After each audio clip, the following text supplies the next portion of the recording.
ఆ పప్పు కొంచెం తీసుకొని వచ్చారు. నాకైతే ఆవిడ గురించి మాట్లాడడం కూడా ఇష్టం లేదు. ఎందుకంటే మనం మాట్లాడితే ఆవిడ స్థాయి పెరుగుతుంది. అనవసరంగా మాట్లాడాల్సిన పని లేదు. జగన్మోహన్ రెడ్డి గారికి చాలా ఎక్కువగా మాట్లాడుతుంది. జగన్మోహన్ రెడ్డి గారికి ఒక్కసారి జగన్మోహన్ రెడ్డి గారి గురించి ఏమైనా తప్పుడు మాటలు మాట్లాడినా, భారతమ్మ గురించి ఏదైనా తప్పుడు మాటలు మాట్లాడినా పరిగెట్టించి పరిగెట్టించి పరిగెట్టించి మీరు మీ నాయకులు పుస్తకాల్లో రాసుకోలేమో, మా నాయకులకి నా కార్యకర్తలకి ఏ పుస్తకంలో రాసుకోవాల్సినటువంటి పని లేదు.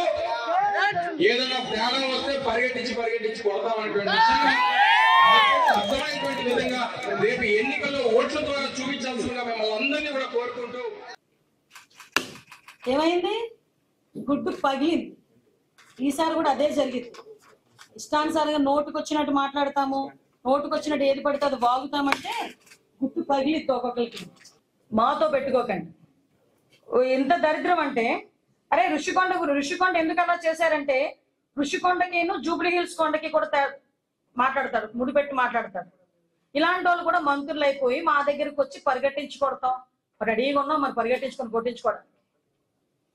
నువ్వు వచ్చి మాట్లాడితే మంత్రివి, మంత్రి స్థాయిలో ఈ 2 నెలలైనా కాపాడుకొని మాట్లాడితే అందరికీ మంచిది. లేదు నా స్థాయి దిగజార్చుకొని మాట్లాడతానంటే కనుక మేము ఒక్క స్టెప్ దిగితే నీ పరిస్థితి ఏమవుతుందో అర్థం చేసుకోవాలి సార్. అంటే బాగా తేలిగ్గా ఉన్న పరిగెట్టించుకోవడం. ఎవడో మహిళని, ఒక దళిత మహిళని నా గురించి నువ్వు నా నియోజకవర్గానికి వచ్చి అక్కడ అభ్యర్థిగా పోటీ చేయబోతున్నా నన్ను పరిగెట్టించుకొడతానని మాట్లాడేవంటే నీ తాలూకా అదే మెదడు కూడా ఏమైందంటే ఈ మధ్యలో ఆయనకి కోడిగుడు సైజులోకి వచ్చి మోకాళ్ళు చరికాళ్ళు జారిపోయింది. మనోడు మళ్ళీ మాట్లాడతాడు, పెడతమొక్క వేసుకొని ఏదో అంటారు కదా, మిడతమొక్క వేసుకొని పెడతలు పెట్టుకొని తీసుకొస్తుంటాడు. ఆ పెడతలు ఉన్నట్టే మళ్ళీ అంటే పప్పన్నం మీద పెట్టుకొని వచ్చి ఉంటాడు. అరే నువ్వు అసలు అర్థం కానిది ఏంటంటే, ముద్దపప్పుకి తక్కువ గన్నేరు పప్పుకి ఎక్కువ నువ్వు కూడా మాట్లాడుతున్నావు మా గురించి.